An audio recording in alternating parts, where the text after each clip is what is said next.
샬롬 큐티쟁이 여러분 반갑습니다. 이제 모두 2학기가 시작되었을 텐데 어떤가요? 오랜만에 만난 친구들과 학교 생활은 즐거운가요? 모두 이번 여름에 하나님께 받은 은혜를 잘 간직하며 이번 2학기도 하나님과 함께 동행하는 행복한 시간이 되길 기도하겠습니다. 그럼 이제 9월 큐티 세미나를 시작하겠습니다.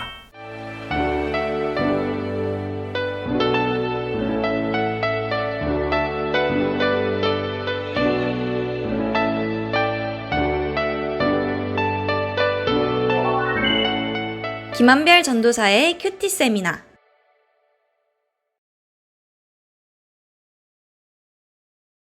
이번 9월에 큐티로 묵상하게 될 말씀은 창세기 18장에서 29장까지의 내용인데요. 아브라함과 조카 롯의 소돔과 고모라 탈출기와 그 유명한 아브라함이 이삭을 바치는 이야기, 또 그의 아들 이삭의 결혼 이야기와 우물 이야기, 이삭의 둘째 아들인 야곱이 삼촌 라반의 집에서 겪게 되는 사건까지 묵상을 하게 됩니다. 언뜻 보면 한 집안의 이야기를 순서대로 보게 되는 듯하지만 하나님께서는 아브라함과 이삭과 야곱을 통하셔서 하나님이 약속하신 말씀을 차근차근 세심하게 지키고 이루어 나가고 계심을 발견하게 됩니다. 이 세 부자에게 주시는 하나님의 은혜는 복입니다. 그러나 이들의 이야기를 읽다 보면 은혜와는 거리가 참 멀어 보이는데요.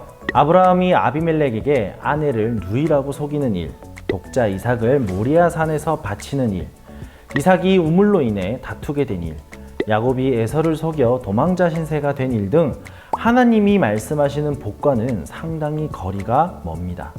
그러나 우리 하나님은 절대로 새드 엔딩으로 이야기를 끝내시는 분이 아니십니다. 아브라함이 이삭을 모리아 산에서 하나님께 바치게 되는 이야기를 예로 들어볼까요?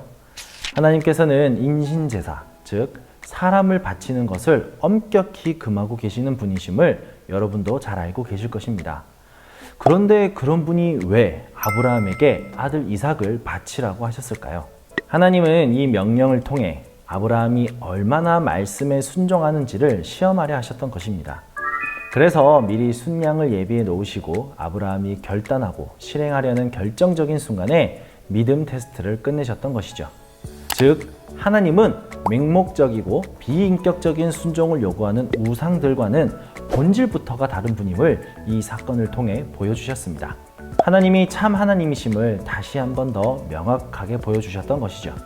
하나님도 하나님이시지만 아브라함도 보통이 아닙니다. 그는 이삭이 자신의 아들이기 이전에 하나님의 소유이며 그분은 언제든 생명을 주시기도 또 거두시기도 할 권한이 있다는 것을 알고 있었습니다. 그리고 아들이 죽더라도 자신의 아들을 통해 큰 민족을 이루시겠다고 하나님께서 분명히 약속하셨기 때문에 다시 살리실 것을 믿었었던 것이죠.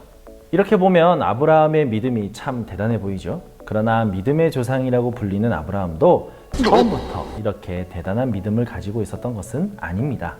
아들을 주시겠다는 약속을 기다리다 참지 못하고 하갈을 통해 이스마엘을 낳은 인간적인 방법을 선택한 정도 있었고요.